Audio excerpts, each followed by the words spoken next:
Salam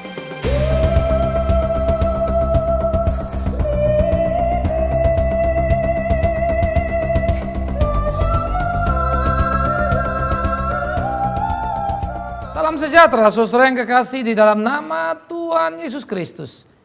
Kembali bertemu di dalam dimensi iman Kristiani, bertumbuh bertambah dalam kebenaran iman, menggali secara mendalam, dan berani untuk melakukan, supaya hidup kita sungguh menjadi kesaksian. Biar itu terus menjadi semangat kita, bukan? Dan kali ini saudara kita akan memikirkan apa yang dikatakan oleh Rasul Paulus. Ya, kami dianiaya namun tidak ditinggalkan sendirian. Di dalam 2 Korintus pasal 4 ayat yang ke-9. Sekali lagi, 2 Korintus 4 ayat 9. Kami dianiaya namun tidak ditinggalkan sendirian.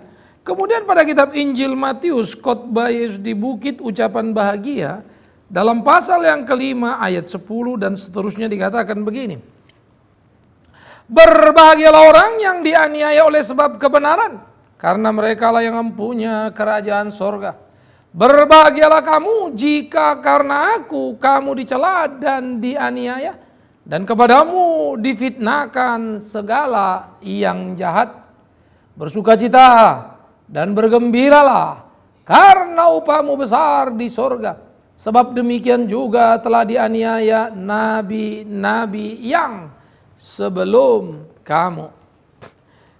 Sebelum kita lanjut saudara memikirkan bagian yang luar biasa ini, sebelum kita menggali bagaimana memahami apa yang dibicarakan oleh Alkitab, apa yang dikatakan Paulus, kami dianiaya namun tidak ditinggalkan sendirian.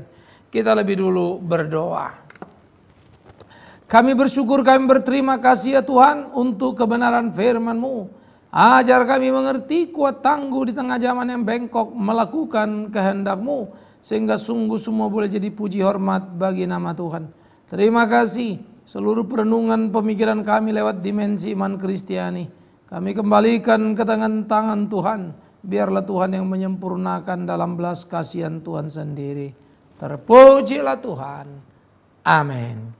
Saudara-saudara, Paulus tidak sedang berbasa-basi, tetapi pengalaman pergumulan hidup yang dialaminya memang membuat dia teraniaya. Berkali-kali dicambuk, disesa, diuber-uber seperti penyamun. Itu adalah gambaran daripada kehidupan Paulus. Ia tidak mengalami itu. Ia selalu datang silih berganti mengalami aniaya, kesulitan, kepahitan dalam kehidupannya.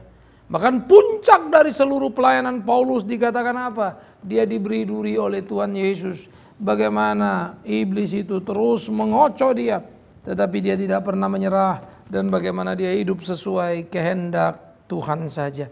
Jadi saudara, ketika Paulus berkata kami dianiaya ya, itu bukan satu kata retorika untuk berbicara tentang sebuah peristiwa yang tidak dialaminya.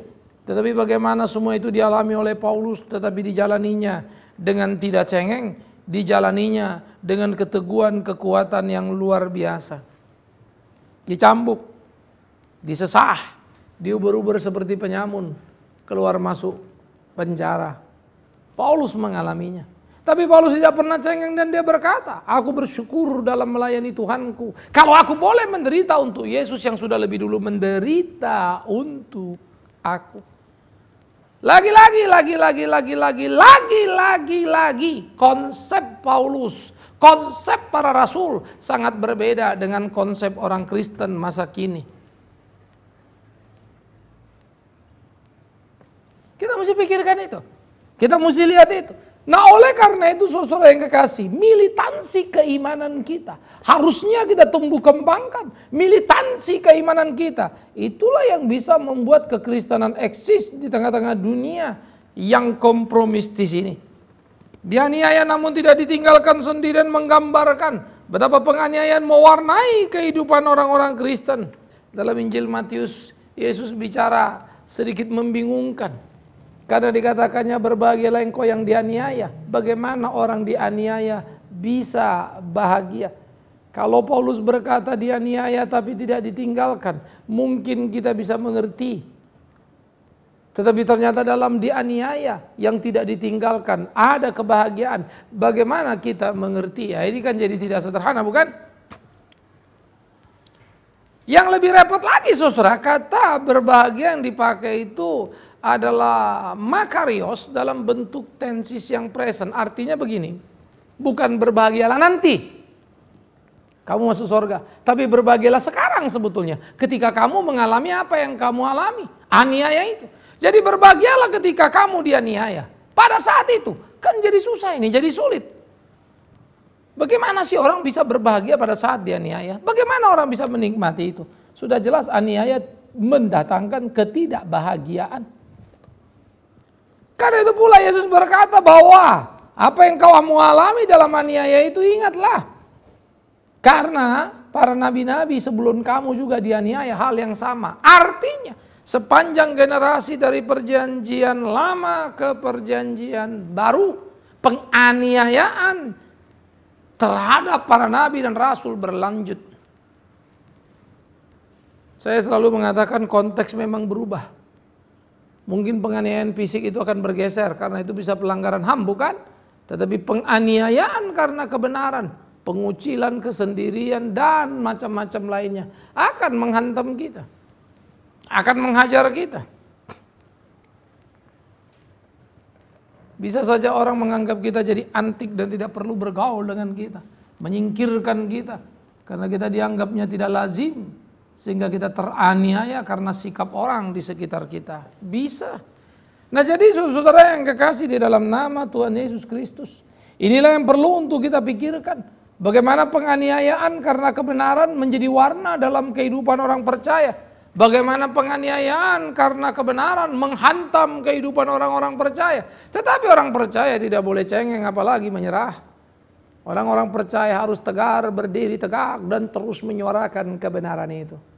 Jadi prinsip pertama, penganiayaan karena kebenaran adalah sebuah kehormatan.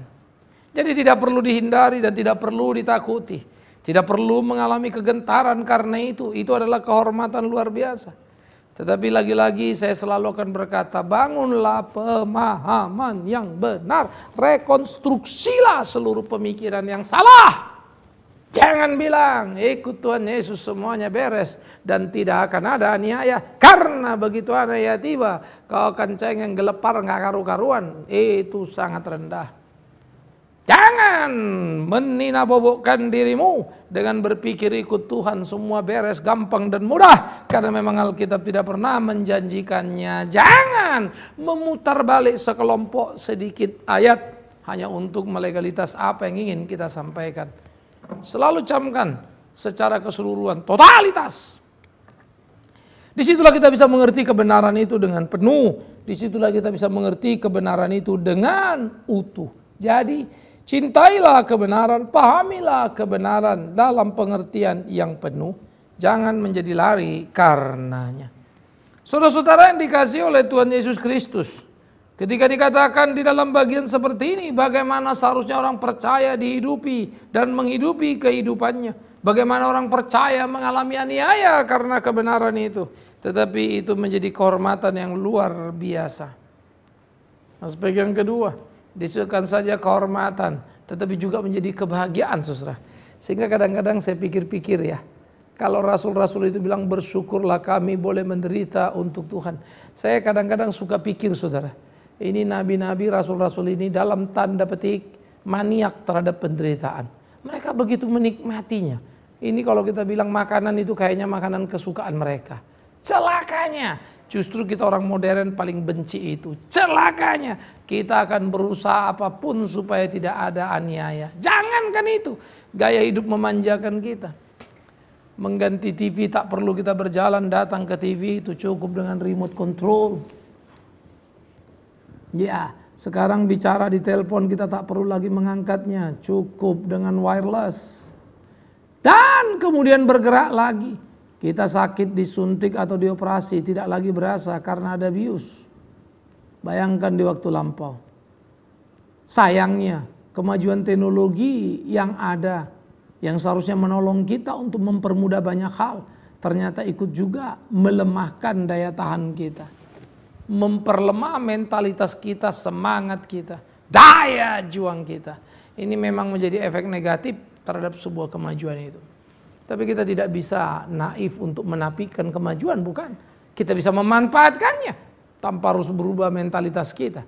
Nah, karena itulah perlunya struktur bangun keimanan yang sehat dengan pemahaman yang benar, supaya kita mengerti.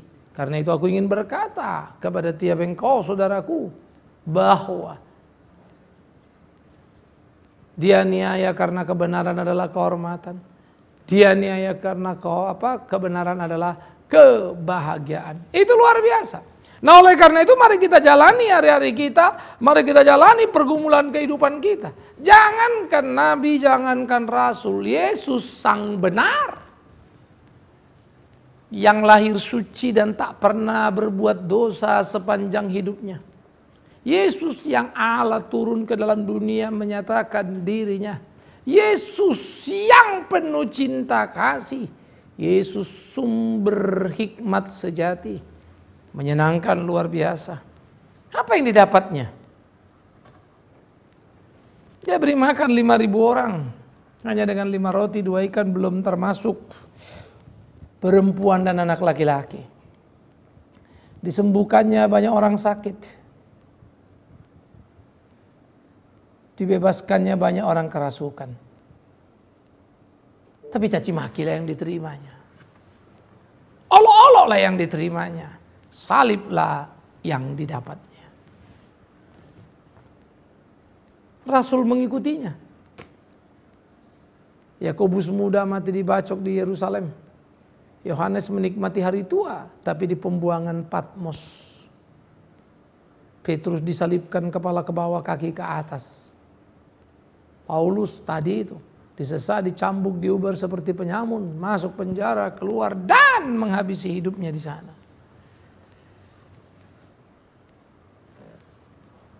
Tradisi gereja menceritakan para rasul mengalami kesulitan-kesulitan yang mengerikan. Tetapi ketika kita meneropong dari luar dan melihat itu kesulitan, ketika meneropong dari luar melihat itu kepahitan, kegetiran, ketika kita meneropong dari luar melihat itu ketakutan yang sangat menakutkan, ternyata adalah kehormatan, ternyata adalah kebahagiaan, ternyata berkelas dan menjadi privilege yang luar biasa untuk anak-anak Tuhan. Saudara-saudaraku yang dikasihi oleh Tuhan Yesus Kristus, inilah yang mestinya kita pikirkan, kita renungkan dalam kehidupan kita, sehingga kita sungguh-sungguh mampu memainkan peran kita, melakoni hari-hari kita, menjalankan kehendak Tuhan kita, sehingga sungguh nama Tuhan dipermuliakan dalam hidup iman percaya kita. Renungkan, pikirkan itu. Lakoni dalam hari-hari hidupmu supaya hidupmu sungguh menyenangkan Tuhanmu. Lakoni dan pikirkan itu. Bagaimana itu menjadi perjuangan yang serius di dalam kita mengerti apa yang menjadi kehendak Tuhan kita. Dan aspek yang berikut. Kita dianiaya, yes. Kita teraniaya, yes. Namun bukan saja itu kehormatan dan kebahagiaan, tapi ada jaminan seperti yang dikatakan Paulus. Tidak akan ditinggalkan. Artinya, saudara nggak akan pernah sendiri dalam aniaya itu. Kalau tidak ditinggalkan, siapa yang menyertai kita? Faktanya, Yesus ditinggalkan para muridnya. Dia dikhianati para muridnya. Dia disangkali muridnya. Dia sendirian di atas kayu salib. Siapa yang akan menemani? Siapa yang menyertai? Saudaraku, memang Yesus sendiri di atas kayu salib. Tapi jangan lupa, Bapa bersama dengan Dia, Roh itu menyertai dan meneguhkannya. Itulah yang terjadi dengan kita. Di dalam kesendirian fisik kita menanggung aniaya. Ada penyertaan luar biasa dari Roh yang memberi kita kekuatan mampu menanggungnya. Yang memberi kita kekuatan sehingga mampu menikmatinya menjadi kebahagiaan. Yang membuat kita kemudian merasa tidak sendiri di kesendirian itu. Menarik ya. Tidak sendiri di kesendirian karena ada penyertaan Tuhan yang luar biasa. Yang memberikan kita daya tahan bisa memikul semuanya. Sehingga itu menjadi sesuatu yang justru menyenangkan, sesuatu yang membahagiakan dalam paham yang penuh. Itu sebab tadi saya katakan, seringkali para rasul kita tampak lihat mereka maniak terhadap penderitaan. Yes. Tetapi bukan dalam pengertian yang salah. Terpujilah Tuhan kita yang selalu menolong, menuntun, membimbing kita di jalannya. Terpujilah Tuhan kita yang membuat kita kokoh kuat dalam kehidupan keseharian kita. Karena itu mari kita serahkan diri kita ke dalam tangannya untuk dibentuk oleh Dia seperti apa yang Dia mau, supaya hidup kita penuh dengan kegairahan yang kuat, yang sungguh, yang luar biasa. Alangkah amat sangat menyenangkannya hidup ini kalau kita lakoni di dalam takut akan Dia. Saudara-saudaraku yang kekasih di dalam nama Tuhan Yesus Kristus, inilah yang seharusnya kita pikirkan dalam hidup keseharian kita. Bagaimana kita menggumuli hari-hari kita. Dianiaya tapi tidak ditinggalkan. Teraniaya tapi tetap kuat karena bisa menikmati itu menjadi kebahagiaan. Dianiaya bisa menanggungnya dan memandangnya sebagai kehormatan. Yang jadi pertanyaan, kalau kita ngalamin aniaya itu gimana? Kira-kira kuat nggak ya? Mampu nggak ya? Nah, ini pertanyaan serius yang kita perlu pikirkan juga, saudara yang kekasih. Karena enak juga dengar khotbah lalu kita amin-amin. Padahal kalau kita ngalamin mungkin kita juga lari keok-keok, kan begitu. Karena itu selalu perlu kejujuran untuk mengerti firman. Di mana kau rasa kau mampu, katakan Tuhan terus tolong aku setia di situ. Di mana kau rasa kau tak mampu, berdoa dan katakan Tuhan kalau terjadi di hidupku, kuatkan aku. Saudara-saudaraku yang kekasih, penting bagi kita sebuah kejujuran supaya kita selalu berjalan di kehidupan. Penting bagi kita sebuah kejujuran supaya kita tidak mendustai kebenaran, tak terjebak pada basa-basi, omong kosong yang tak ada gunanya. Mari kita membangun keutuhan pemahaman itu di dalam terang kebenaran firman itu. Sehingga dengan demikian kita menikmati hari-hari kita. Lihatlah mulai dari perjanjian lama sampai ke perjanjian baru. Musa saja pun dalam pelayanan memimpin orang Israel dari tanah perbudakan Mesir menuju tanah perjanjian. Dia teraniaya, saudara.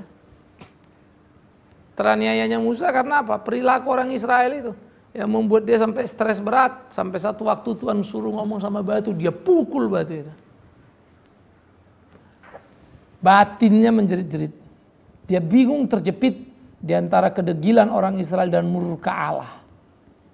Tuhan marah sama dia. Musa, kau tidak akan sampai ke tanah perjanjian. Musa berhenti di Nebo. Bukan Musa tidak masuk surga.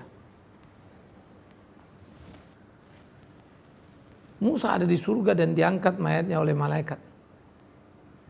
Tapi yang jadi persoalan, betapa sepanjang perjalanan dia tertindas karena perilaku orang Israel.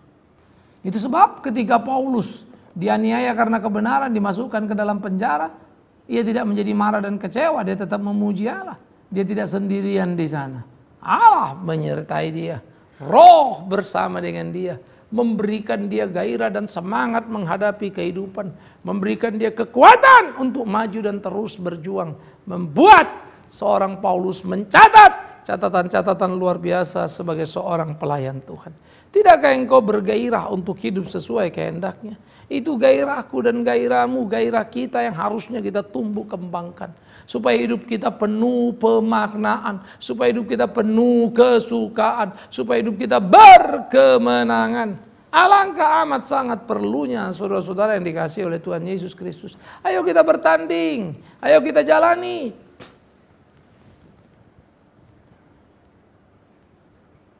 Saudara, pernah memikirkan itu? Ditindas tapi tidak ditinggalkan. Atau kita justru berdoa, Tuhan jangan sampai aku ditindas lah. Tuhan kan Allah Maha Kuasa. Tuhan kan engkau bisa merubah segala sesuatu. Maka rubahlah penindasan jadi kesenangan. Itu kah? Apakah kita kemudian lari dan tidak mau ditindas lalu kita bilang, Tuhan jangan sampai terjadi. Karena kalau aku ditindas itu sungguh memalukan dan yang malu engkau juga. Itu kah? Apakah kita akan menghindar, saudara? Supaya jangan tertindas. Betapa mengerikan, betapa cengengnya kita sebagai orang Kristen. Kan tidak begitu. Seharusnya kita hidup sesuai dengan kehendak Tuhan. Seharusnya kita lakukan apa yang menjadi kehendak Tuhan. Tapi bisa nggak begitu? Bisa. Lagi-lagi, dan lagi-lagi. Saya harus berkata. Dibangunlah sebuah pemahaman. Tuhan sudah menderita untuk kita, kita nggak akan menderita. Tuhan sudah dianiaya untuk kita, kita tidak akan dianiaya. Dibangunlah sebuah pemahaman. Tuhan Maha Kuasa, Dia akan jaga kita. Alkitab berkata tidak ada satu rambut jatuh tanpa sepengetahuan Dia. Apalagi kalau kita sampai dipukul. Gak mungkin Tuhan biarkan. Lupa. Memang tidak ada satu rambut pun jatuh yang Tuhan tidak tahu. Dia tahu semua. Tapi tidak sama dengan engkau tidak bisa dianiaya. Tidak sama dengan engkau bebas merdeka nikmati apa saja. Salah. Oleh karena itulah saudaraku yang dikasihi oleh Tuhan Yesus Kristus. Memikirkan dalam kejujuran yang penuh bagaimana Tuhan menyertai dan memberkati. Harus menjadi pemikiran serius dalam hidup kita. Melakoni kehidupan seperti kehendak Tuhan. Ini yang mestinya kita pikirkan, kita jalani dalam hari-hari kita. Sehingga kita bisa sungguh-sungguh dihidupi oleh kebenaran yang sejati itu. Sehingga kita sungguh-sungguh bisa melakukan apa yang menjadi kehendak Tuhan dalam kehidupan itu. Camkan dan pikirkanlah. Betapa nikmatnya, betapa nyamannya hidup dalam kebenaran itu. Betapa nikmatnya, betapa nyamannya bisa menikmati, merasakan aniaya. Tanpa pernah merasa sendirian dan tertinggal. Orang yang dianiaya, sendirian dan terpojok hanyalah orang yang berbuat dosa. Berbuat salah dan dia dianiaya. Dia terpojok menyesal, tidak tahu mau pergi kemana. Karena pasti setan tinggalkan dia. Gak ada yang mau menyertai. Kecuali kalau ada pertobatan dalam kesakitan, kepahitan. Roh datang dan memberikan penghiburan. Tapi kalau setan, habis dia goda orang bikin jahat. Habis bikin jahat orang itu dihukum. Setan pergi dan meninggalkan orang itu porak-poranda. Nah jadi saudara yang dikasihi oleh Tuhan Yesus Kristus. Hal seperti inilah yang mestinya kita pikirkan. Kita lakoni dalam hidup kita. Supaya kita tidak menjadi salah. Hal seperti inilah yang mestinya kita pikirkan. Kita lakonkan dalam hidup kita. Supaya kita betul hidup benar. Ditindas tidak akan ditinggalkan. Jadi apa yang mestinya kita takutkan? Kalau begini kan kita mesti berkelahi. Berani dong ya. Wong ditindas saja rasa tetap bahagia kok. Maka yang lain-lain itu kan jadi bonus yang sangat menyenangkan sekali. Bayangkanlah betapa unggulnya daya tahan iman seorang Kristen. Ketika memandang penindasan sebagai sesuatu kehormatan. Bayangkanlah keunggulan iman seorang Kristen. Ketika memandang penindasan sebagai sebuah kebahagiaan. Betapa unggulnya militansi kehidupan keimanan kita. Betapa unggulnya militansi kehidupan keimanan kita yang siap ditindas. Tetapi sadar penuh tidak pernah ditinggal. Yesus pernah berkata beribu-ribu musuh rebah di sekitarku tetapi aku tetap berdiri tegak. Itulah dia. Tapi bukan berarti kamu berdiri lalu orang ribu rebah lalu kamu jago hebat sendiri. Bukan, daya tahanmu itu loh. Ditindas tapi tidak ditinggalkan. Jadi judulnya itu bukan kita berdiri lalu gerbuk semua orang jatuh kita jago sendirian. Enggak. Tapi bagaimana kita kuat sendirian. Itu beda sekali. Ya. Sehingga enggak selalu kemudian orang yang ribuan itu miskin kita kaya sendiri. Bukan begitu. Tapi kita kuat sendirian. Ribu rebah sendiri diri berarti situ kan kuat. Kuat ketika datang masalah, datang petaka, rubuh nggak kuat mental orang lain. Kita kuat, orang lain gila, kita enggak. Kita dijebloskan penjara, orang luar teriak, lo rasa lo, habis lo. Tetapi tetap mengalami kesukacitaan. Itu loh. Jadi jangan terjebak selalu dalam pagar-pagar kuantitatif tadi. Tapi kita mesti masuk dalam nilai-nilai kualitatif itu. Mencermati, mengamati, menemukan kebenaran itu. Nah itulah kehidupan yang harusnya sungguh kita bangun dalam hari-hari kita. Bagaimana kita menjalani kehidupan kita, bagaimana kita hidup menyenangkan Tuhan kita. Saudara-saudaraku yang dikasihi oleh Tuhan Yesus Kristus. Camkan dan pikirkanlah pergumulan kehidupan ini. Orang boleh meninggalkan kita, kawan dekat boleh meninggalkan kita, rekan sepelayanan bisa meninggalkan kita. Tetapi ingat, Yesus tidak akan pernah meninggalkan kita.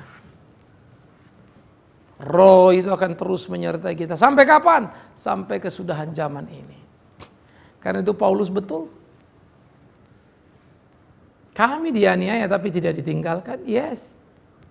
Tetapi saya juga sangat salut dengan kebenaran ini. Ikut Tuhan, melayani Tuhan tidak sama dengan tidak teraniaya. Hanya pembohong yang berkata, ikut Tuhan semua beres. Enggak ada aniaya. Mereka-mereka yang mau mendiskon habis Alkitab, mau menyelewengkannya. Hanya untuk supaya pendengar itu suka. Jangan makan racun yang berbahaya seperti itu. Katakan meracuni, menggerogoti seluruh kehidupan keimanan orang percaya. Orang percaya akan rontok dan tidak akan kuat dalam hidup ini. Kalau semua ternina bobok dengan cara seperti itu. Baca Alkitab, engkau tidak akan pernah menemukan hidup yang digambarkan seperti itu. Itu sebab kalau kita pikir-pikir Yesus itu sekali lagi apa kurangnya? Ya dia aniaya. Pada waktu dia pergi menuju bukit Golgota, perempuan sama Yerusalem menangis. Oh, betapa engkau menderita. Kasihan engkau harus memikul salib. Tetapi Yesus menatap mereka. Kalimatnya sangat hebat. Jangan tangisi aku, tangisilah dirimu sendiri. Dia sedang berjalan menuju bukit Golgota. Dia sedang berjalan mewujudkan ketaatan kepada Bapa. Sementara yang di pinggir-pinggir itu, perempuan-perempuan yang menangis itu tidak tahu apa-apa dan tidak tahu mau kemana. Yesus ditindas? Yes, tapi terhormat. Yesus ditindas? Yes, tapi bahagia. Yesus ditindas? Yes, tapi tidak ditinggalkan. Maka sudah sepatutnya para rasul mengatakan kalimat sama yang diungkapkan Paulus. Sudah sepatutnya para nabi mengucapkan kalimat sama yang dikatakan dalam Alkitab. Sudah sepatutnya semua orang percaya di segala zaman berkata hal yang sama. Ditindas tapi tidak ditinggalkan. Dalam ditindas mendapat kehormatan. Dalam ditindas mendapat kebahagiaan. Tuhan menolong saudara.